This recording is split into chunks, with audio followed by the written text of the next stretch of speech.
Hello everyone, welcome to all of you. आप सबका बहुत बहुत स्वागत है हमारे इस ऑनलाइन लर्निंग प्लेटफॉर्म पे जिसका नाम है let's study India. So friends, class start करने के पहले आप लोग को बता दूं कि कुछ दिन से आपको वीडियोस नहीं मिल रही थी क्योंकि मेरी तबीयत नहीं ठीक थी। अभी भी वॉइस काफ़ी ज़्यादा जो है कि फंस के आ रही है, मुझे बोलने में थोड़ी प्रॉब्लम हो रही है, बट आपका एग्जाम आने वाला है इसलिए हम सोच रहे हैं कि थोड़ी छोटी वीडियोज़ में करके आपको जो है कंटेंट प्रोवाइड कर दे। तो वॉइस के साथ अगर कोई टॉलरेंट होता है तो वो आपको करना पड़ेगा अगर आपको टाइम से कंटेंट चाहिए तो चलिए आज स्टार्ट करते हैं। हम लोगों ने पढ़ना स्टार्ट किया था BSc botany 4th semester ethnobotany में। आपका जो टॉपिक था वहां पे हमने डिस्कस किया था कि एथनोबॉटनी क्या होती है, हम डिफरेंट जो डाटा है एथनोबॉटनी से रिलेटेड उसे कैसे कलेक्ट करते हैं। इस टॉपिक से रिलेटेड एक वीडियो मैंने आपको ऑलरेडी प्रोवाइड किया है। इसके बाद अगर आप अपने सिलेबस में जाके देखेंगे तो वहां पे आपको देखने को मिलता है कि जो इंडियन मेडिसिन सिस्टम है उसमें एथनोबॉटनी का क्या कंट्रीब्यूशन है। जैसे कि आपका पहला टॉपिक क्या था कि एथनोबॉटनी क्या है, इंट्रोडक्शन उसके बारे में, और कैसे एथनोबॉटनी के फील्ड में हम डाटा को कलेक्ट करते हैं। तो मैंने आपको डिफरेंट मेथड्स बताए थे कि आपको जंगल में जाना पड़ेगा, वहाँ के जो ट्राइबल कम्युनिटी है उनसे बात करनी पड़ेगी, कुछ एक वे ऑफ प्रोसीजर होता है जिसके फलस्वरूप आपको बहुत सारे इंफॉर्मेशन मिल सकती है जिससे फिर हम साइंटिफिक टर्म्स में या फिर उस इंफॉर्मेशन का यूज हम फर्दर ड्रग्स फॉर्मेशन में और भी अलग अलग चीजों में करने वाले थे। आज की ये जो वीडियो है यहाँ पे हम डिस्कस करने वाले हैं कि इंडिया का जो अपना इंडियन मेडिसिन सिस्टम था, मतलब जो प्राचीन टाइम से हम अपने दवाओं का तरीका यूज करते थे, जो हम मेथोडोलॉजी यूज करते थे, उसमें हमारे एथनोबॉटनी का क्या कंट्रीब्यूशन था। एथनोबॉटनी का जो मीन्स हमने पहली वीडियो में देखा था उसी मीन्स को हमें यहाँ पे इंडियन मेडिसिन सिस्टम में रखना है। तो इंडियन मेडिसिन सिस्टम आज के टाइम में हम जनरली प्रैक्टिस में, मतलब कि हालांकि उसके कॉन्सेप्ट अभी भी हमें पता है, हम अपने डेली टू डेली लाइफ में यूज करते हैं, बट कहीं ना कहीं समय के साथ हमने अपने इंडियन मेडिसिन सिस्टम से स्विच कर दिया था। जो हमारे फॉरेन मेडिसिन सिस्टम है जैसे एलोपैथी वगैरह, छोटी छोटी चीजों के लिए हमने पैरासिटामोल ये वगैरह दवाई लेना स्टार्ट कर दी थी, जबकि उसका अल्टरनेटिव हमारे अपने इंडियन मेडिसिन सिस्टम में कम साइड इफेक्ट के साथ अवेलेबल था। बट फिर भी लेकिन समय के साथ साथ आफ्टर द कोरोना हमारी बहुत सारी इंडियन मेडिसिन सिस्टम में अपने आप को इम्प्रूव किया है और उसके नॉलेज या अवेयरनेस के बारे में लोगों तक काफ़ी हद तक पहुंचाया गया है। तो आज के इस वीडियो में हम डिस्कस करेंगे कि कौन कौन से बेसिक जो है इंडियन मेडिसिन सिस्टम है, और उस इंडियन मेडिसिन सिस्टम से आज हम पर्टिकुलरली आयुर्वेदा के बारे में पढ़ने वाले हैं कि आयुर्वेदा क्या है, इसके बारे में कुछ हिस्ट्री जानेंगे आयुर्वेदा के बारे में, उसके बहुत जो इंपॉर्टेंट प्रिंसिपल्स होते हैं वो सब कुछ देखेंगे। नेक्स्ट वीडियो में हम दूसरा type of Indian medicine system देखेंगे जिसे हम सिद्धा मेडिसिन सिस्टम कहते हैं, और थर्ड में यूनानी। आपके सिलेबस के अकॉर्डिंग इंडियन मेडिसिन सिस्टम में ये तीन वर्ड्स दिए गए हैं, आयुर्वेदा, सिद्धा और जो है यूनानी। तो आज की इस वीडियो में हम आयुर्वेदा डिस्कस करेंगे, कल की वीडियो में हम सिद्धा पहले डिस्कस करेंगे, उसके बाद आयुर्वेदा और सिद्धा को कंपेयर करके फिर थर्ड वीडियो में हम यूनानी के बारे में समझेंगे। इसके बाद डिफरेंट जो जैसे आयुष हो गया, ऐसे जो अलग अलग ग्रुप्स बनाए गए हैं, जो एक तरीके से अथॉरिटीज बनाई गई है, उसके बारे में हमें पढ़ना है। तो ये जो एक पूरा का पूरा फ्लो है इसे आप समझ लीजिए कि हम सबसे पहले इंडियन मेडिसिन सिस्टम के बारे में जानेंगे कि वो किस प्रिंसिपल पे काम करती थी, उनका क्या बेनिफिट्स था, किस तरीके से वो अपने पेशेंट का ट्रीटमेंट करती थी, बहुत कुछ हम जानेंगे इसके बारे में। और ये काफी इंटरेस्टिंग टॉपिक हो जाने वाला है क्योंकि इसमें आपको बहुत सारी ऐसी चीजें पता चलेंगी जो कि हम डेली लाइफ में यूज करते हैं। बहुत कुछ आपको आपकी बॉडी के बारे में पता चलेगा क्योंकि आयुर्वेदा जो है वो एक ऐसा साइंस है जिसमें हम लाइफ का जो विज्ञान है उसे समझते हैं, जो आपकी लाइफ का, आपकी बॉडी किन किन कंपोनेंट से बनी है उनका जो साइंस है, पूरे यूनिवर्स जिन कंपोनेंट से मिलकर बना है उनका जो साइंस है, ये सब कुछ आपको आपकी आयुर्वेदा में पढ़ने को मिलता है। तो सबसे पहले क्या दिया गया है, important of ethnobotany in the field of Indian medicine system, कि एथनोबॉटनी का क्या कंट्रीब्यूशन है इंडियन मेडिसिन सिस्टम में। देखिए हमारे यहाँ जो प्राचीन में दवाएं बनती थी, आप कोई भी हिस्टोरिकल सीरियल वगैरह देखते हैं, कोई मूवीज देखते हैं, किसी को कुछ हो जाता है तो तुरंत वो क्या करते हैं, एक उनके पास खलबट्टा टाइप में रहता है तो उसमें क्या करते हैं, पत्ती वत्ती लाते हैं, पेस्ट वेस्ट बना के चोट वगैरह पे लगा देते हैं, और वो घर में ही बिना किसी बहुत एडवांस टेक्नोलॉजी के आसानी से जो है ट्रीटमेंट कर देते हैं। उसके लिए उन्हें बहुत सारे एडिशनल इंस्ट्रूमेंट की जरूरत नहीं पड़ती है। तो हमारे यहाँ क्या है कि एथनोबॉटनी मतलब ये जो नॉलेज था ये जनरली हर पर्सन के पास एक लेवल मतलब कुछ कुछ इंफॉर्मेशन तो हर इंसान के पास था। जैसे हमारे यहाँ अभी भी बहुत सारी ऐसी बीमारियां हैं या छोटे बहुत आपकी बॉडी में जो विकार उत्पन्न होते हैं, उनके लिए हमारे घर में मम्मी उम्मी जो है कि कुछ ना कुछ ऐसे बता देती है, जैसे कि चोट लगा है तो भाई इस पे ऑयलिंग करते रहो, या फिर इसको जो है नीम की पत्ती से धुल लो, जो आपका जो बैंडेजिंग वगैरह जब हम करते हैं। और जैसे हम अभी डेटॉल से धुलते हैं तो पहले क्या था कि नीम की पत्ती या नीम की छाल को हम पानी में बॉईल करके उससे वॉश करते थे, अभी भी बहुत लोग करते हैं। तो ऐसे बहुत सारे जो है हमारी डेली लाइफ में क्या है, हमें चीजें पता है जो कि एक तरीके से एथनोबॉटनी के अंदर ही आती हैं, और ये चीजें हमें इन्हीं मेडिसिन सिस्टम की वजह से मिली है, चाहे वो आयुर्वेदिक हो सिद्धा। आयुर्वेदिक और सिद्धा मेडिसिन सिस्टम काफी हद तक एक दूसरे के सिमिलर है, दोनों के जो प्रिंसिपल्स हैं वो काफी हद तक सिमिलर है। यूनानी के बारे में भी हम देखेंगे। तो सबसे पहले हम आयुर्वेदा के बारे में जानेंगे।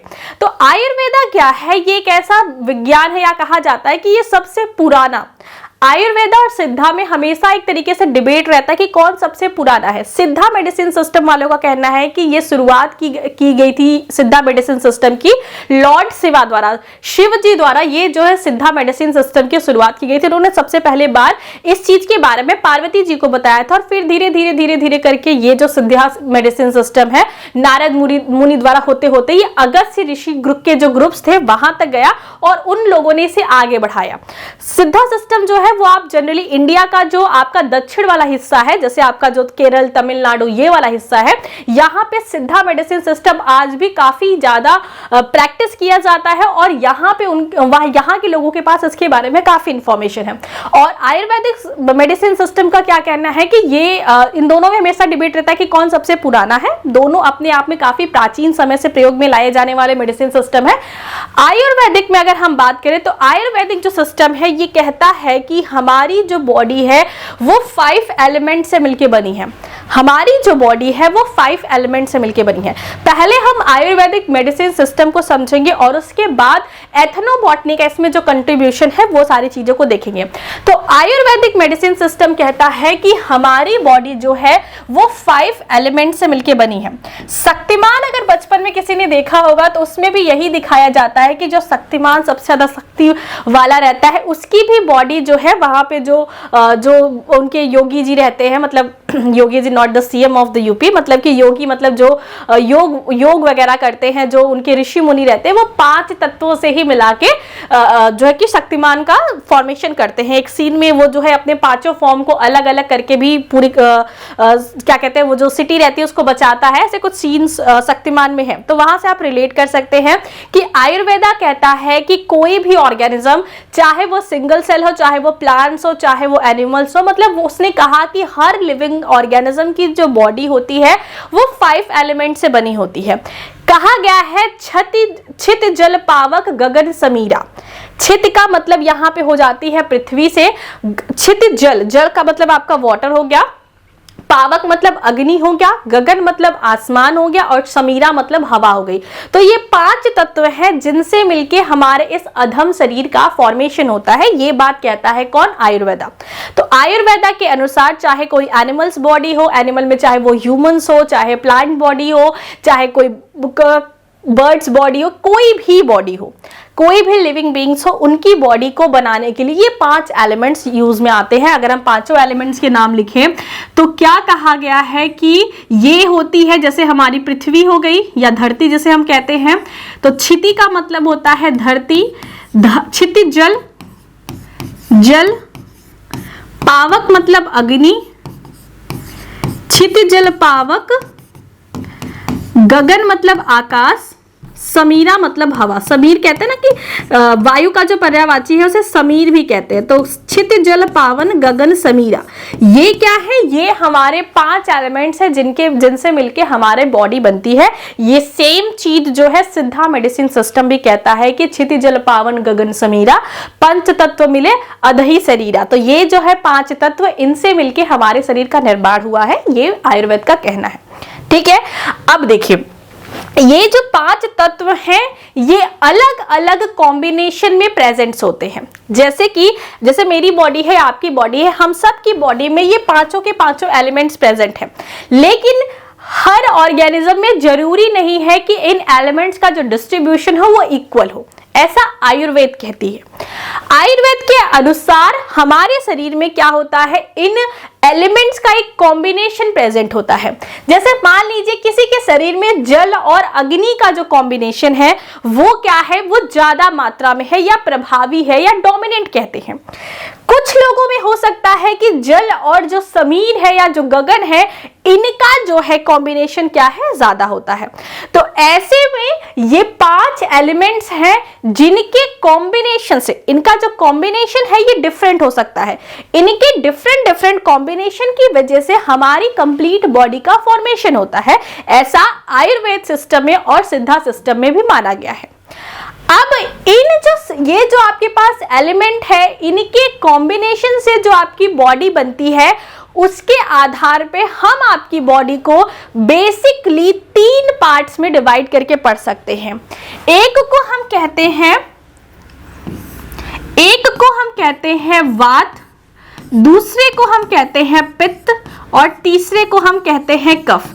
आप अगर कभी भी लाइफ में किसी आयुर्वेदिक सिस्टम से या किसी आयुर्वेदिक डॉक्टर से आपने कभी भी अगर दवा ली होगी तो उन्होंने बताया होगा कि आपके शरीर में कफ बढ़ गया। जैसे हमें सर्दी वगैरह होती है, हमारा म्यूकस वगैरह सिक्रीशन, सांस लेने में दिक्कत होती है, तो हम कहते हैं कि भाई इस बॉडी में कफ का लेवल बढ़ गया है। जैसे आपने कभी कुछ ऐसा खा लिया जिसकी वजह से आपकी बॉडी में एसिडिटी हो जाती है, तो उस समय में हम क्या कहते हैं कि भाई इनके शरीर में पित्त बढ़ गया है। जब बुखार वगैरह होता है तो कुछ भी अच्छा नहीं लगता और यहाँ पे आपकी जो डाइजेस्टिव ट्यूब होती है, डाइजेस्टिव यहाँ पे ओइसोफेगस वाला जो रीजन होता है, यहाँ पे हमेशा एकदम जो है कि अजीब सा तीखा सा लगता है। तो हम कहते हैं कि भाई इनके शरीर में पित्त बढ़ गया है। पित्त का मतलब क्या है कि आपके शरीर में ये जो पित्त वाला जो कॉम्पोजिशन है वो बढ़ गया है। और वात जो है ये थोड़ा सा दोनों में, इसमें कुछ ऐसा बड़ा सा चेंज आपको देखने को नहीं मिलता, लेकिन ये थोड़ा सा न्यूट्रल सा अपीयरेंस आपको देखने को मिलता है। तो वात, पित्त, कफ ये 3 जो है नेचर होते हैं किसी भी ऑर्गेनिज्म के। अब वात, पित्त, कफ क्या है, ये कहां से आया, तो इन्हीं का जो कॉम्बिनेशन है ये फॉर्मेशन करता है वाता, पित्ता और कफा की। आज की क्लास में आपको बहुत कुछ अच्छा सीखने को मिलेगा, जैसे वाता, पित्ता, कफा। ये जो है ये आयुर्वेदिक सिस्टम की क्या कह सकते हैं, मूलभूत कड़ी है। अब जैसे किसी की बॉडी क्या होती है, जैसे मेरी बॉडी क्या है, मेरी बॉडी में जो डोमिनेटिंग ये कैरेक्टर्स है उसमें क्या है, कफा है। मेरी बॉडी का जो नेचर है वो कफा है। ये मुझे कैसे पता चला, ज्यादातर मेरे बॉडी में जो कैरेक्टर्स है वो कफा वाले हैं, उसके बाद जो कैरेक्टर्स है वो पित्ता वाले हैं। मतलब मैंने आपको पहले ही कहा कि किसी भी बॉडी की, किसी भी ऑर्गेनिज्म की जो बॉडी होती है ये इन 5 एलिमेंट से बनी होती है। इन 5 एलिमेंट के कॉम्बिनेशन से हमारी बॉडी में ये 3 गुण बनते हैं और इनके इम्बैलेंस को हम त्रिदोष कहते हैं। अगर वात बढ़ा है बॉडी में जरूरत से ज्यादा तो कहते हैं कि वाता दोष हुई है। अगर पित्त बढ़ जाता है तो कहते हैं पित्ता दोष हुआ है, और अगर कफ बढ़ जाता है तो कहते हैं कफा दोष होता है। मैंने कहा कि हर ऑर्गेनिज्म में इन दोषों का या इन एलिमेंट्स का जो डिस्ट्रीब्यूशन होता है वो अलग अलग कॉम्बिनेशन में होता है। जैसे जिनकी बॉडी जो है उनमें क्या जनरली देखने को मिलता है कि हमारी बॉडी का वेट लॉस करना बहुत डिफिकल्ट हो जाता है और बिल्कुल थोड़ा सा भी कुछ इधर उधर हुआ तो वेट गेन हो जाता है। तो ऐसी जिसकी बॉडी टाइप होती है कहते हैं कि इनके शरीर में कफ, इनकी जो प्रकृति है शरीर की वो कफा है। जो पित्ता वाले होते हैं वो इजीली वेट को गेन कर सकते हैं, इजीली वेट को लॉस कर सकते हैं, वो हो जाते हैं पित्ता वाले। वात वालों में क्या होता है कि ये बहुत पतले होते हैं, स्किनी बॉडी टाइप इनकी होती है ना, कोई कुछ भी खा ले उसका वजन ही नहीं बढ़ता, तो वो वात नेचर वाले लोग होते हैं। और भी कुछ कैरेक्टर्स की बात करें, जो वात नेचर के लोग होते हैं उनका शरीर जो है, उनका जो स्किन होता है वो बिल्कुल ड्राई होता है, उनको स्वेटिंग कम होती है। जैसे होता है ना किसी की स्किन हमेशा ड्राई होती है, उन्हें हमेशा मॉइस्चराइजर्स की जरूरत पड़ती रहती है। तो उनका बॉडी टाइप क्या होता है, उनकी बॉडी में जो डोमिनेटिंग आपका जो गुण है वो है वाता गुण। उनका स्किन ड्राई होगा, उनका जो कह सकते हैं कि उनकी बॉडी में अगर वो हार्डवर्क करते हैं तब पर भी बहुत कम ही उनको स्वेटिंग होगी, और अगर स्वेटिंग भी होती है तो उसमें क्या होगा, स्मेल वगैरह नहीं होगा। पित्त वालों की बात अगर हम करें तो उनकी बॉडी ना तो बहुत ज्यादा ऑयली होगी ना तो बहुत ज्यादा ड्राई होगी, लेकिन जो पित्त वाले लोग होंगे ये थोड़ा सा भी कुछ कर देंगे तो इनकी बॉडी में बहुत ज्यादा स्वेटिंग होगी और स्वेटिंग में एक स्मेल भी होगी। तो ये पित्ता वालों का नेचर है। कफा वाले बॉडी वालों का अगर हम नेचर की बात करें तो इनमें क्या होता है, जनरली तो स्वेटिंग नहीं होती, लेकिन जब ये कोई हार्ड वर्क कर देते हैं, कोई वर्क कर देते हैं, तो बहुत ज्यादा स्वेटिंग इनको देखने को मिल सकती है इनकी बॉडी में। अगर हम स्लीप की बात करें तो जो वात वाले लोग होते हैं उनको बिल्कुल हल्की हल्की नींद आती है, मतलब कि होता है ना कि कुछ कुछ लोग सोए रहते हैं, अगर रूम में कोई एंटर भी कर जाता है तुरंत नींद खुल जाती है, तो उनकी बॉडी का जो नेचर होता है वो वाता नेचर होता है। पित्ता में क्या होता है कि कुछ लोग ऐसे होते हैं जिनको क्या है कि नॉर्मल स्लीप है, ऐसा नहीं कि घर में भूकंप आ गया, आग लग गया, चोर आया, सब कुछ उठा के लेके चला गया, नींद नहीं खुली, ऐसा भी नहीं है। और ऐसा भी नहीं कि रूम में एक जो है रुमाल भी गिर गया तो नींद खुल गई। तो जो मीडियोकर स्लीप साइकिल वाले होते हैं या मीडियोकर जो डीप स्लीप वाले होते हैं उन्हें हम पित्ता में रखते हैं। कफा वाले में आते हैं मेरे जैसे लोग कि एक बार सो गए तो पूरा घर हिला डालो, जब तक खुद से नींद नहीं खुलेगी तब तक नींद नहीं खुलने वाली। तो ये क्या है, कफा नेचर वाले लोग हैं।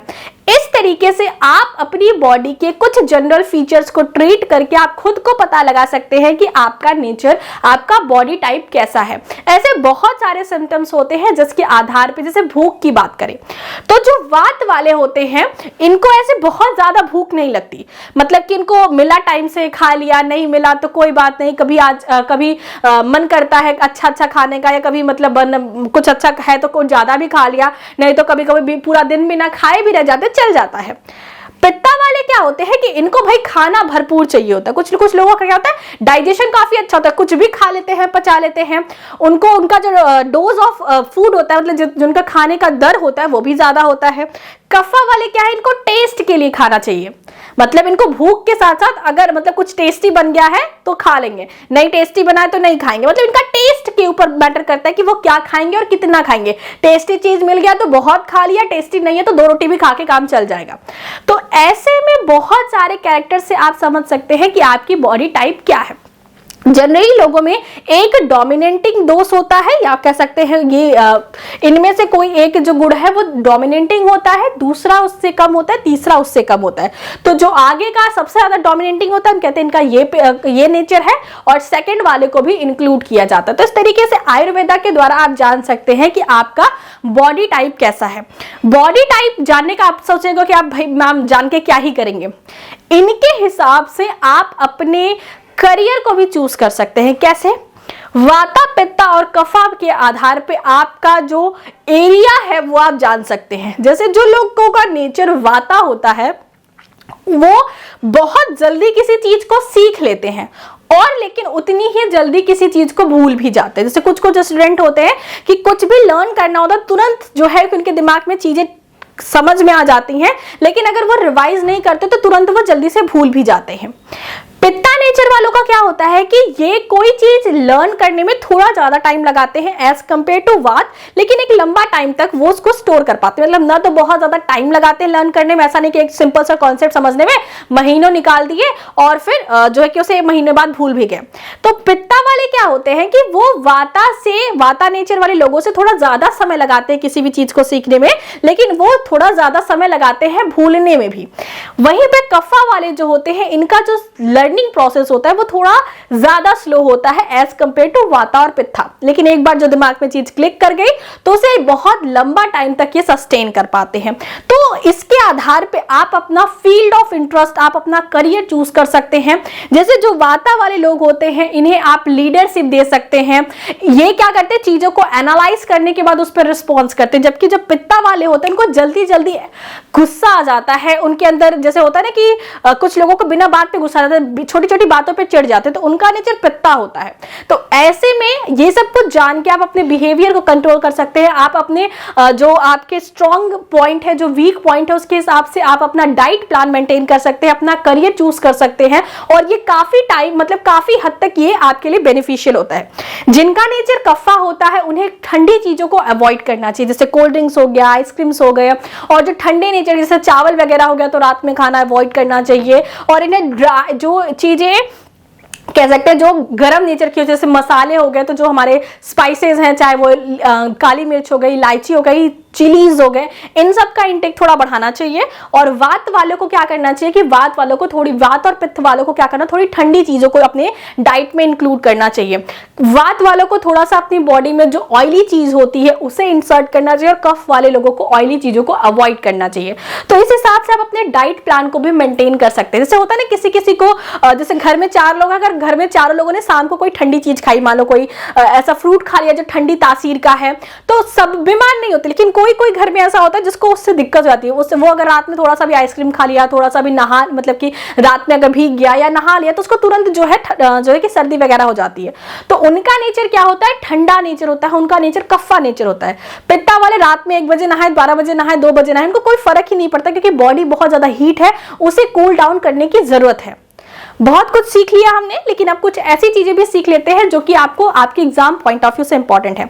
अभी तक हमने ये देखा कि हम क्या पढ़ने वाले हैं, कि इंडियन मेडिसिन सिस्टम क्या क्या है और एथनोबॉटनी का इन मेडिसिन सिस्टम में क्या कंट्रीब्यूशन है। आपके सिलेबस के अकॉर्डिंग आयुर्वेदा, सिद्धा और यूनानी 3 इंडियन मेडिसिन सिस्टम के बारे में आपको पढ़ना है। आज के इस वीडियो में हम आयुर्वेदा के बारे में पढ़ रहे हैं। आयुर्वेदा को माना जाता है कि बहुत प्राचीन सिस्टम है, और सिद्धा और आयुर्वेदा में हमेशा मतलब कि डिबेट होता रहता है कि कौन ज्यादा पुराना है। आयुर्वेदा के अनुसार जो है हमारा शरीर जो है, किसी भी लिविंग ऑर्गेनिज्म का जो शरीर है वो 5 तत्वों से मिलकर बना होता है। आपका पृथ्वी, गगन, फिर आपका जल, अग्नि और आपका समीर, मतलब हवा, पानी और जो है अग्नि, धरती और आकाश। मतलब कि आपके 3 जो हो गया, एक हो गया पानी, एक हो गया अग्नि, एक हो गया हवा जो कि आपके सराउंडिंग में, एक अर्थ हो गया और एक आसमान या गगन हो गया। तो ये आपके 5 तत्व हैं जिनसे मिलकर सबकी बॉडी बनी होती है। इन 5 के कॉम्बिनेशन से बनता है हमारे बॉडी में डिफरेंट टाइप ऑफ जो है बॉडी का डिफरेंट नेचर बनता है। उसे हम वाता, पित्ता और कफा में डिनोट करते हैं। अगर हम कफ्फा की बात करें तो कफ्फा जो बॉडी टाइप है वो मिलके बना होता है अर्थ से, अर्थ एंड वाटर से। जो कफ्फा नेचर होता है वो मिलके बना होता है अर्थ एंड वाटर से। कैसे याद करेंगे, मैं जनरली ऐसा याद करती हूँ, जैसे किसी को जब सर्दी हो जाती है तो वो क्या करता है, जहां पे बैठता है वहां पे थूक थूक के क्या करता है, पूरे जमीन पे गीला कर देता है, या फिर कफ इतना उसको निकलता है कि बेचारा जहां पे भी जाता है थूकता रहता है, और उसकी वजह से जमीन को उसने क्या किया है, गीला कर दिया। कफ निकलेगा तो उसमें थोड़ा वाटर कंटेंट भी रहेगा। तो मैं इस तरीके से याद करती हूँ कि जिनकी बॉडी का कफ्फा ज्यादा होता है वो जहां पे भी जाते हैं वहां की अर्थ को गीला कर देते हैं। गीला कैसे होगा, पानी की सहायता से। तो कफ्फा जिनका नेचर होता है उनकी बॉडी में अर्थ और वाटर जो कॉम्बिनेशन है, आपका क्या है, अर्थ और वाटर का जो कॉम्बिनेशन है वो डोमिनेंट होता है। ठीक है। दूसरा आता है हमारा पित्ता। पित्ता में आपका जो है फायर और वाटर, फायर प्लस वाटर, ये वाला कंटेंट जो है वो डोमिनेटिंग होता है। फायर और वाटर का कैसे, जैसे मैं इसे पर्सनली ऐसे याद करती हूँ कि पित्ता का मतलब क्या है कि हमारी बॉडी का जो जठर अग्नि है, जो HCl जिसे हम कहते हैं, वो ज्यादा डोमिनेटिंग होता है, वो हमेशा एक्टिवेट होता है थोड़ा। और उसकी वजह से, जैसे आप एक सामान्य आपका दिन है, आपने कुछ जो है ऐसा खा लिया जिसकी वजह से आपको क्या है, एसिडिटी बन रही है। ऐसे में क्या होता है कि आप जब भी आपको कच्ची कच्ची जो है कि क्या कहते हैं, गैसेस निकलती हैं, ढेकार कहते हैं हम लोग भाषा में, पता नहीं हम क्या कहते हैं, तो उसमें क्या होता है कि हमें यहाँ पे बिल्कुल जैसे कि एकदम ऐसा लगता है कि कोई तेजाब डाल दिया हो, और उसके साथ साथ हमारे मुंह में बार बार पानी आता है जब आपकी बॉडी में एसिडिटी वगैरह की प्रॉब्लम होती है तब। तो पित्त में क्या होता है, ऐसा लगता है कि पेट में किसी ने आग जला रखी है और मुंह में हमेशा पानी आता है। जब आपको एसिडिटी वगैरह होती है तो आपके शरीर में क्या होता है कि आपके शरीर में जो आपकी जठर अग्नि है उसकी मात्रा बढ़ जाती है, जठर अग्नि ज्यादा सक्रिय हो जाती है। तो अग्नि का मतलब क्या है, फायर। ऐसा लगता है कि इतना ज्यादा पेट में किसी ने आग जला के रख दिया है, इतनी ज्यादा जो कह सकते हैं कि अंदर से जैसा जलन टाइप में होता है। और वाटर, क्योंकि मुंह में बार बार पानी आता है। तो मैं इस तरीके से याद करती हूँ, जिनका पित्त नेचर होता है उनकी बॉडी में क्या होता है, फायर और वाटर जो एलिमेंट है उनका जो है डोमिनेंस होता है। नेक्स्ट में है हमारे पास वाता। वाता में क्या होता है कि आपके पास जो आकाश है, मतलब कि जो स्काई है, या इसे हम स्पेस कहते हैं, स्पेस और एयर, इनका डोमिनेंट होता है, स्पेस और एयर का डोमिनेंट होता है। वाता वाले लोग जो है पतली बॉडी होती है टाइप इनकी, पित्ता वाले स्ट्रॉन्ग मस्कुलर बॉडी होती है, और कफ वाले लोगों की जो बॉडी होती है वो थोड़ी सी ब्रॉड, उनकी बॉडी साइज जो है थोड़ी ब्रॉड होती है as compare to both of above. तो ये कुछ चीजें हैं जो कि आपको आयुर्वेदा के बारे में पता होना चाहिए। अगर आपको वर्ड्स फ्रेम करने आते हैं, सेंटेंस फ्रेम करने आते हैं, तो इतना जो मैंने आपको डिस्क्रिप्शन दिया इसी के आधार पर आप बहुत कुछ डिस्क्राइब कर सकते हैं कि नेचर कैसा होता है, किसमें क्या कॉम्बिनेशन डोमिनेटिंग होती है, उनका क्या इंपैक्ट होता है, उससे हम डिफरेंट बॉडी टाइप को कैसे आइडेंटिफाई कर सकते हैं, उन बॉडी टाइप के हिसाब से हम कैसा डाइट प्लान वगैरह कर सकते हैं। ऐसा मैंने आपको बहुत कुछ बताया। अब हम एक एक करके इन सारी चीजों को क्या कर सकते हैं, रिटन फॉर्म में देख सकते हैं। चलिए, ये जो मैंने आपको कहा कि 5 एलिमेंट से मिलकर बॉडी बना होता है, इसे एक टर्म दिया गया है आयुर्वेदा में जिसे कहते हैं पंच महाभूत। पंच महाभूत आपने कई बार सुना होगा कि पंच महाभूतों से मिलकर संपूर्ण विश्व का या संपूर्ण शरीर का निर्माण होता है, ऐसे बहुत बार आपने सुना होगा। तो ये पंच महाभूत क्या है, ये 5 एलिमेंट। पहला है आपके पास स्पेस, दूसरा क्या है एयर, तीसरा है फायर, चौथा है वाटर और 5वां है अर्थ। तो ये 5 जो है क्षितिजल पावक गगन समीरा, ये आपके क्या है 5 एलिमेंट हैं। चलिए, सबसे पहले क्या है स्पेस के बारे में डिस्कस करते हैं। यहाँ पे मैंने बहुत कुछ लिख के रखा है, आपको एक बार मैं रीड करा दूंगी। हालांकि जो चीजें मैंने आपको पहले बताई उसी का बुकिश फॉर्म यहाँ पे दिया गया है। सबसे पहले क्या दिया गया है, space is formlessness out of which all else arises. It is a containers of thought, forms and perception. Space is absence of things but it is not nothing. It is an invisible energy full of the potential. यहाँ पे कहा गया है कि space, जैसे हम space की, आकाश की बात करते हैं तो हमें एक अनंत की बात होती है, हमें लगता है कि सब कुछ खाली खाली है, बिल्कुल अनंत है, बिल्कुल इनविजिबल सा समथिंग है। लेकिन इन इनविजिबल फॉर्म्स में भी कुछ फॉर्म ऑफ एनर्जीज प्रेजेंट होती हैं, ये यहाँ पे कहा गया है। और यहाँ पे जो स्पेस है इसको आपके ब्रेन से भी बाद में कंपेयर करके दिखा गया कि जैसे उसकी सीमा अनंत है वैसे ही हमारे ब्रेन की कैपेसिटी जो है वो उसी तरीके से अनंत है। देखिए यहाँ पे दिया है, the energy in space is observe in the mind as the place where from the thoughts arises within the body as the space between physical cells and the structures. तो यहाँ पे समझाया गया है कि पंचभूता में जो पहला एलिमेंट है जिसे हम स्पेस या आकाश कहते हैं, वो भले ही अनंत खाली स्थान को रिप्रेजेंट करता है बट उसमें unlimited form of energy available है, जैसे हमारे ब्रेन के साथ इसको कंपेयर करके यहाँ पे रिप्रेजेंट किया गया है। नेक्स्ट हमारे पास जो पंचभूता में जो एलिमेंट है वो है हमारा एयर। एयर क्या है, ये जो है कहा जाता है कि as the potential within the space is activated it become air. जब हम स्पेस में कोई एनर्जी के फॉर्म को एक्टिवेट कर देते हैं तो उसे हम एयर के फॉर्म में कहते हैं कि ये एलिमेंट एयर है। ये अनसीन फॉर्म होता है एनर्जी का, और ये जो है माइंड में थॉट्स वगैरह का और बॉडी में सर्कुलेशन को रिप्रेजेंट करता है। जैसे आपकी बॉडी में बहुत सारे फ्लूइड्स होते हैं जिनमें से जिनका जो है सर्कुलेशन पूरी बॉडी में होता है, चाहे वो लिम्फ सिस्टम हो चाहे ब्लड सिस्टम हो, तो उसे रिप्रेजेंट किया जाता है एयर द्वारा। तो ये सेकंड पंचभूता है जो कि आपको एयर है। थर्ड क्या है, फायर। जैसे मैंने आपको कहा ना कि देखिए पंचभूत, अभी हमने जो डोसा पढ़ा उसमें हमने कहा कि फायर जो है वो पित्ता में डोमिनेटिंग होता है, फायर और वाटर। तो फायर क्या है, जो आपका डाइजेस्टिव जो जूसेस होती हैं, जो आपका HCl होता है, ये फायर को रिप्रेजेंट करता है।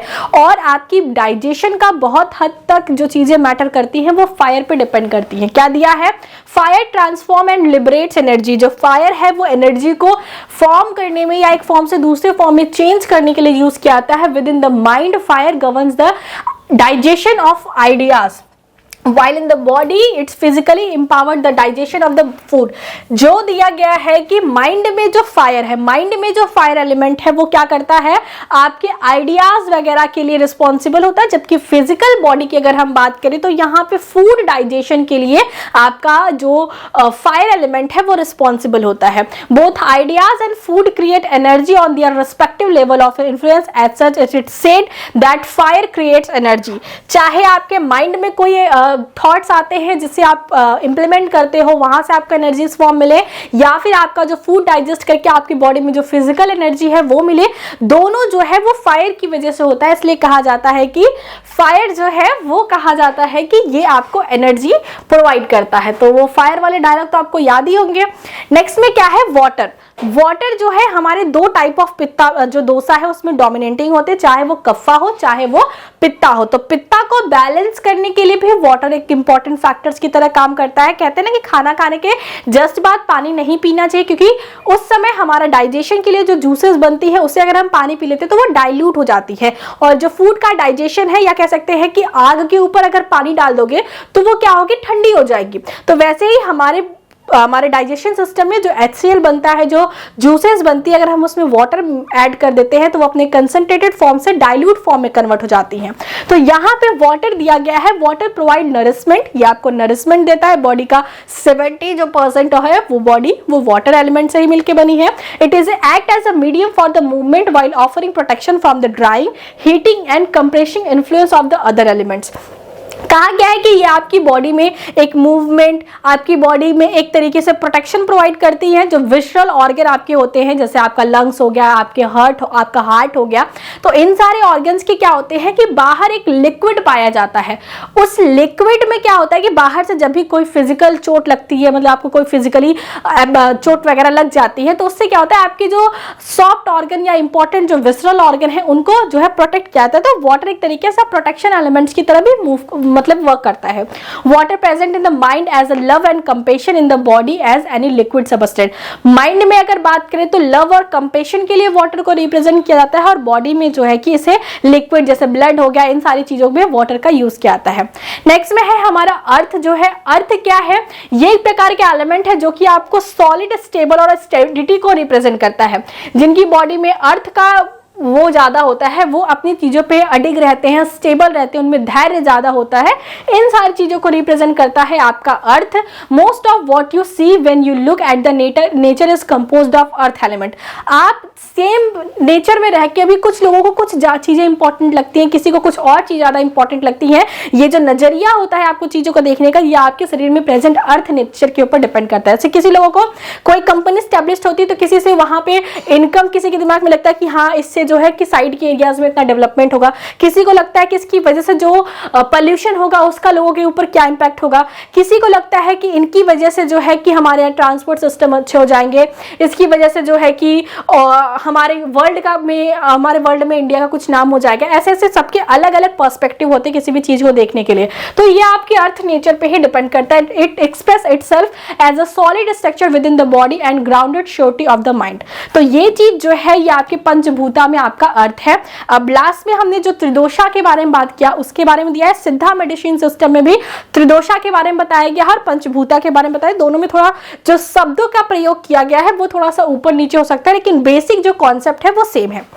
अगर हम बात करें तो कॉम्बिनेशन ऑफ एलिमेंट, जो एलिमेंट का कॉम्बिनेशन है वो मिलके बनाते हैं त्रिगुण, वो मिलके बनाते हैं त्रिगुण। और इन त्रिगुणों में जो बैलेंस होता है अगर वो बिगड़ जाता है तो उसे हम कहते हैं त्रिदोषा।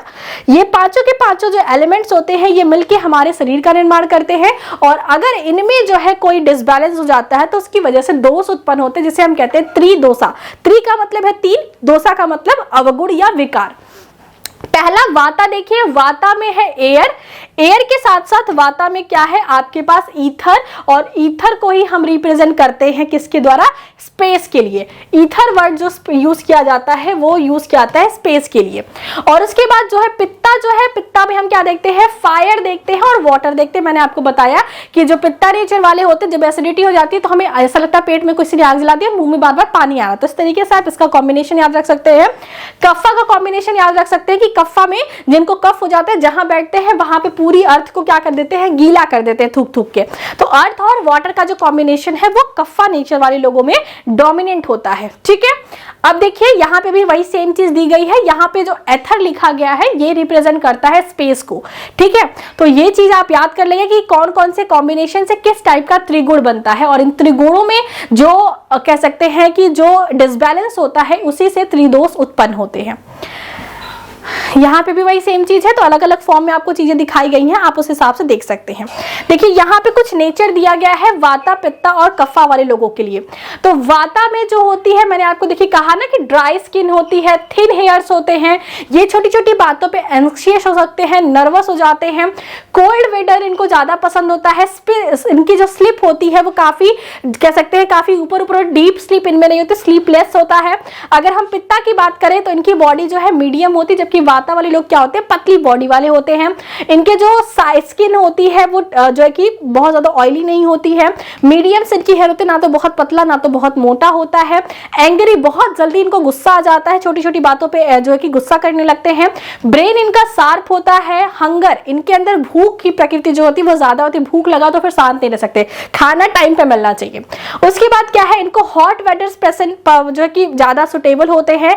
और स्लीप मॉडरेटली, ना बहुत गहरी नींद होती है ना तो बिल्कुल हल्की नींद होती है, तो इस तरीके से इनका नेचर होता है।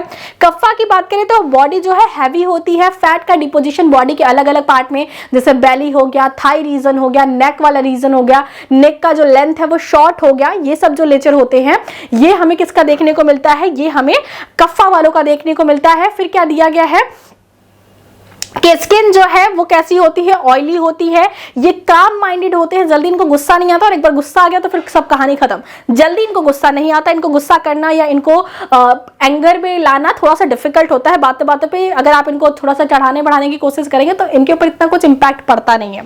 उसके बाद जो है कि ये हंगर इनका मॉडरेट होता है, टेस्ट के हिसाब से ये खाना खाना पसंद करते हैं। ओवर स्लीप्ड होते हैं, जल्दी सुबह इनका उठना, या फिर इनको अगर कोई सोचे कि आधा घंटा सुला के अब कोई काम है तो बीच में उठा लो, तो ये सब काफी डिफिकल्ट होता है।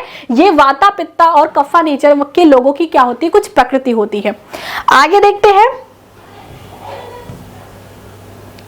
यहाँ पे भी देख लीजिए, वाता वालों में हेडेक ज्यादा होता है, ड्राई स्किन होती है, कॉन्स्टिपेशन की दिक्कत होती है क्योंकि यहाँ पे वाटर जो है वो डोमिनेटिंग एलिमेंट नहीं होता। एंजाइटी इनमें ज्यादा होती है, ये किसी भी चीज को लेके हाइपर सेंसिटिव होते हैं। प्री मैच्योर एजिंग वगैरह इनके अंदर ज्यादा होती है। पित्ता की अगर हम बात करें तो हायर फायर होने की वजह से इनकी बॉडी में अल्सर बनने लगते हैं। मतलब डाइजेस्टिव सिस्टम में क्या होती है, छोटी अगर डाइजेस्टिव सिस्टम में कोई फुंसी हो गया, ये सारे जो कट वगैरह हो जाते हैं तो उसे अल्सर कहते हैं। फीवर इनमें होता है, एक्ने, एसिडिटी, एजिटेशन, एंगर, ये सब क्या है इनके फीचर्स होते हैं। कफा में रिस्पायरेटरी प्रॉब्लम होती है, मतलब बात बात पे कफ बढ़ जाएगा, सांस लेने में दिक्कत होगी। अस्थमा वगैरह जो है कफा वालों को ज्यादा होती है।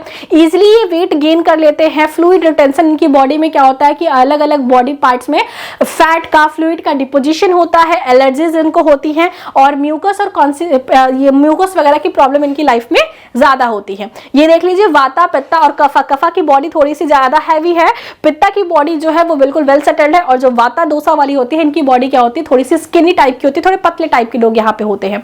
अब देखिए, वाता, पित्ता और कफा के बारे में बहुत सारी चीजें यहाँ पे दी गई हैं, वो हम जान लेते हैं। उसके बाद हम जो है आयुर्वेद के बारे में थोड़ी सी चीजें और जान लेंगे और आज के इस लेक्चर को खत्म कर लेंगे। वाता में क्या दिया है, vata consist mostly of two element, air and space. मैंने आपको पहले ही कहा कि एयर और स्पेस, ये जो दो चीजें हैं ये किसके अंदर डोमिनेंट होती हैं, ये होती हैं आपके वाता नेचर वाले लोगों में। यहाँ पे स्पेस वर्ड को ही, स्पेस जो वर्ड है इसी के लिए एथर वर्ड भी यूज किया जाता है। इसमें क्या दिया, it is generally describe as a cold, light, dry, rough, flowing and spacious. इनकी बॉडी के बारे में ये सब फीचर्स दिए गए हैं। उसके बाद autumn represent water for its cool and crispy days. आगे दिया गया है कि वाता दोषा वाले लोग, जिनके अंदर वाता दोष जो है डोमिनेंट होता है, उनकी बॉडी स्लिम होती है, एनर्जेटिक होती है, क्रिएटिव होते हैं ये लोग, और ये जो है known for thinking outside the box. मतलब कि ये कुछ क्रिएटिव सोचने के लिए ज्यादा माने जाते हैं। मतलब इनका क्या होता है कि क्रिएटिविटी लेवल काफी ज्यादा होता है। आउट ऑफ बॉक्स का मतलब क्या है, लोगों के सोचने से परे ये कुछ सोच लेते हैं, इनोवेटिव आइडियाज इनके द्वारा किए जाते हैं, बट कैन इजिली डिस्ट्रैक्टेड। लेकिन इनको बहुत आसानी से आप डिस्ट्रैक्ट कर सकते हैं, जिनके बॉडी का नेचर क्या होता है, वाता होता है। मतलब कि ये काम अपना बहुत अच्छे से करेंगे, कुछ बहुत अच्छा कर सकते हैं, इनकी क्रिएटिविटी लेवल काफी हाई होती है, लेकिन थोड़ा सा डिस्ट्रैक्ट करेंगे, चलो यार मूवी देखने, तो ये आराम से डिस्ट्रैक्ट भी हो जाएंगे। What's more, their mood is highly depend on the weather, people around their food they eat। मतलब इनका बहुत ज्यादा जो नेचर होता है वो क्या ये खा रहे हैं, कैसे लोगों की संगति में ये रह रहे हैं, और कैसा इनका वेदर है इस बात पे डिपेंड करता है। जैसे आपने कुछ लोगों को देखा होगा कि उनकी संगति का उनके ऊपर बहुत ज्यादा इंपैक्ट पड़ता है, और कुछ लोग होते हैं वो रहते हैं हर प्रकार के लोगों में है लेकिन करते वो अपना है, उनके नेचर पे उन लोगों का बहुत ज्यादा इंपैक्ट देखने को नहीं मिलता है। तो ऐसा जो नेचर होता है जिसमें इंपैक्ट पड़ता है वो वाता वालों का होता है। स्ट्रेंथ की अगर हम बात करें तो ये किसी भी चीज को बहुत आसानी से सीख सकते हैं, क्रिएटिव होते हैं, मल्टीटास्कर होते हैं, एक साथ बहुत सारा काम कर सकते हैं, काइंड हार्टेड होते हैं, फ्लेक्सिबल होते हैं, ये सब कुछ नेचर होता है वाता बॉडी टाइप वालों का। वीकनेस की बात करें तो ये जल्दी सीखते हैं, जल्दी भूल भी जाते हैं, एनॉक्स मतलब कि अनस्टेबल इनका मूड होता है, ये इजीली जो है डिस्ट्रैक्ट हो जाते हैं, इनको स्लीपिंग में ट्रबल होता है, थोड़ा सा भी शोर हो गया, थोड़ा सा भी डिस्ट्रैक्शन हो गया तो वो समय में नहीं सो सकते। उसके बाद जो है कि सेंसिटिव होते हैं, इनकी बॉडी जो है कोल्ड के लिए काफी सेंसिटिव होती है, इनका ईटिंग पैटर्न जो है वो काफी इरेगुलर है, खाया नहीं खाया, मन किया नहीं किया, ये सब जो है काफी इरेगुलर होता है। इनमें डाइजेस्टिव इश्यूज बहुत बार देखने को मिलते हैं क्योंकि वाटर की कमी होती है, पुअर सर्कुलेशन या लो बीपी वगैरह के सिम्टम्स आपको वाता के जिसमें इंबैलेंस होता है वहां पे देखने को मिल सकते हैं। नेक्स्ट में है हमारे पास कफ्फा। कफ्फा को जो है कि इसमें अर्थ और वाटर ये दोनों दो एलिमेंट है, ये डोमिनेटिंग होते हैं। ऐसे जो लोग होते हैं जो कफ्फा नेचर के होते हैं, स्टेडी होते हैं, स्टेबल होते हैं, heavy, slow, cold and soft होते हैं। और यहाँ पे जो है स्प्रिंग सीजन जो है वो कफ्फा के लिए रिप्रेजेंट किया गया, जबकि वहां पे वाता के लिए हमने ऑटम को रिप्रेजेंट किया था। नेक्स्ट में क्या दिया है, जिनके पास कफ्फा होता है वो क्या होते हैं, स्ट्रांग होते हैं, उनकी बॉडी थिक होती है, केयरिंग होते हैं, और ये सारे जो लोग होते हैं ये जाने जाते हैं एक दूसरे को सपोर्ट करने के लिए। Kapha dominating people rarely get upset, बहुत कम चांस होता है कि आपसे गुस्सा होंगे। थिंकिंग बिफोर एक्टिंग, कुछ भी करने के पहले बार बार सोचेंगे, ओवर थिंकिंग करना इनका एक कॉमन जो है कि फीचर हो सकता है। And go through life in a slow deliberated manner, तो इनका क्या है, ये सब फीचर्स है। अगर हम स्ट्रेंथ की बात करें तो हो सकते हैं, कफ्फा वाले को आप आसानी से ट्रस्ट कर सकते हैं, जैसे मुझे आप आसानी से ट्रस्ट कर सकते हैं। इनके अंदर पेशेंस होता है, काम होते हैं, वाइज होते हैं, हैप्पी होते हैं, रोमांटिक होते हैं, स्ट्रॉन्ग बोन्स होता है और जॉइंट्स होता है, हेल्थी इम्यून सिस्टम, मतलब इम्यून सिस्टम भी इनका काफी अच्छा होता है। तो ये सारे फीचर्स होते हैं जिनका बॉडी टाइप जो है कफ्फा होता है। वीकनेस की बात करें तो आसानी से इनकी बॉडी में वेट गेन हो जाता है, मेटाबॉलिज्म इनकी बॉडी का जो है कि स्लो होता है, ओवर स्लीपिंग ये दिखाते हैं, इनकी बॉडी में म्यूकस हमेशा बिल्डअप हुआ रहता है। इनका जो है हार्ट डिजीज का, क्योंकि बॉडी में क्या है फैट लेवल ज्यादा है तो इनमें हार्ट डिजीज होने के चांसेस काफी ज्यादा होते हैं। तो ये सारे कुछ फीचर्स हैं जो कि कफ्फा नेचर वाले लोग रिप्रेजेंट करते हैं। लास्ट में हमारे पास जो लास्ट डोज बचता है वो है पित्ता वाले। तो पित्ता वाले लोगों में क्या होता है कि इनके अंदर जो एलिमेंट डोमिनेंट होता है वो आपका फायर और वाटर होता है। इनकी बॉडी की अगर हम बात करें तो hot, light, sharp, oily, liquid and mobile होते हैं, और इनके लिए जो बेस्ट सीजन माना गया है वो समर है। जबकि कफ्फा के लिए हमने देखा कि जो है कि आपका स्प्रिंग था और उनके लिए वाता वालों के लिए आपका ऑटम था। नेक्स्ट में क्या है कि ये जो है इनका जो बॉडी होता है अक्सर मस्कुलर, बिना जिम वगैरह गए भी इनकी बॉडी काफी मस्कुलर बॉडी होती है। नेक्स्ट में क्या है, ये एथलीट टाइप के होते हैं, मतलब अगर बॉडी मस्कुलर है तो अच्छी तरीके से एथलीट मतलब किसी भी स्पोर्ट्स फील्ड में जा सकते हैं। और इसके बाद क्या होता है कि ये हाईली मोटिवेटेड होते हैं, गोल ओरिएंटेड होते हैं, कॉम्पिटिटिव नेचर के होते हैं, एग्रेसिव होते हैं। और ये सब क्या है, इनका कुछ कॉमन फीचर है, मतलब कि अगर ये किसी चीज को करना चाहे तो किसी भी हालत में उसे कर लेंगे। ओवर मतलब हमेशा मोटिवेट रहते हैं, डिमोटिवेशन में आप इनको नहीं देखेंगे, और हमेशा जल्दीबाजी में रहते हैं। और ये क्या करते हैं, कॉम्पिटिटिव नेचर के होते हैं कि अगर साइकिल भी चला रहे, बगल से कोई तेज से जा रहा है तो मतलब इनको पीछे करना है, ऐसे कैसे मेरे से आगे चले जाएंगे, भले उस इंसान को नहीं जानते। तो कॉम्पिटिटिव इनका नेचर होता है। स्ट्रेंथ की बात करें तो इंटेलिजेंट होते हैं, पर्पसफुल होते हैं, किसी भी चीज को जल्दी सीख लेते हैं, सेल्फ डिटर्मिनेंट होते हैं, अपने स्किल के लिए मास्टर्स होते हैं, और strong desire for the success, strong nature. ये लीडर का इनके अंदर काफी अच्छा नेचर होता है। मेटाबॉलिज्म इनका काफी फास्ट होता है, अच्छा सर्कुलेशन होता है, हेल्थी स्किन और हेयर, ना तो बहुत ड्राई स्किन होती है ना तो बहुत ऑयली स्किन होती है, मीडियोकर इनका स्किन होता है, हेयर ना तो बहुत रफ होता है ना तो बहुत ज्यादा जो है कि स्मूथ होता है, तो ये भी मीडियोकर होता है। तो ऐसे में इनकी जो फिजिकल अपीयरेंस के साथ साथ इनका जो एक्टिविटी है ये भी काफी हाई होता है। अगर इनकी वीकनेस की बात करें तो इनके अंदर पेशेंस नहीं होता है, ये जल्दी से कॉन्फ्लिक्ट मतलब किसी भी डिबेट वगैरह में किसी से लड़ने झगड़ने के लिए तुरंत तैयार होते हैं, थोड़ा सा भी कुछ हुआ तो मार पिटैया कर लेंगे। ऑलवेज हंग्री, हमेशा भूखे रहते हैं, इनका पेट कभी नहीं भरता। मूड स्विंग्स इनको काफी ज्यादा होते हैं, जब ये हंग्री होते हैं, भूख लगी है तो भाई अभी खुश, अभी मिला नहीं खाने को तो गुस्सा भी कर लेंगे, तो मूड स्विंग्स इनको बहुत होगा। एक्ने वगैरह, बॉडी में बहुत ज्यादा गर्मी होती है इसलिए इनको एक्ने वगैरह, इन्फ्लामेशन, सेंसिटिव हॉट टेम्परेचर, तो ये सारे कुछ फीचर्स हैं जो पित्ता नेचर वाले लोगों द्वारा रिप्रेजेंट किए जाते हैं। तो ये था हमारे पास प्रिंसिपल्स के बारे में। कुछ बुक्स के बारे में बात कर लेते हैं। तो चरक संहिता माना जाता है कि 3500 वर्ष पुरानी एक बुक है, जो कि हमारे चरक संहिता जो है ये बुक्स मानी जाती है कि ये चरक संहिता और ये सुश्रुत संहिता, ये जो दो पुस्तकें हैं ये आयुर्वेद का बेस माना जाता है। चरक संहिता में आपको मेडिसिन के बारे में पता चलता है और जो सुश्रुत संहिता है यहाँ पे आपको सर्जरी के बारे में पता चलता है। तो आयुर्वेद को माना जाता है कि ये सर्जरी का बेसिक माने जाते हैं और इंडिया ने जो है कि सर्जरी की शुरुआत की थी। तो ऐसे कुछ चीजों के बारे में आज की इस क्लास को हम खत्म कर देते हैं, क्योंकि कैमरा जो है वो हमारा बार बार हीट हो जा रहा है, वीडियो बार बार बंद हो जा रही है, इसलिए मुझे मल्टीपल टेक्स में इस वीडियो को कंप्लीट करना पड़ा। नेक्स्ट वीडियो में हम सिद्धा मेडिसिन सिस्टम के बारे में जानेंगे और आयुर्वेद से जो भी कुछ चीजें बची होंगी वो हम कल की क्लास में देख लेंगे और दोनों को कंपेयर कर लेंगे। तो पहले हम मेडिसिन सिस्टम को काफी इंटरेस्टिंगली समझेंगे, उसके बाद ही हम इसे एथनोबॉटनी के साथ रिलेट करेंगे। तो वीडियोस बड़े नंबर ऑफ वीडियोस ज्यादा हो जाएंगे, लेकिन आपको चीजें बहुत अच्छे से समझ में आएंगी, ये मेरी गारंटी। तो चलिए मिलते हैं नेक्स्ट वीडियो में।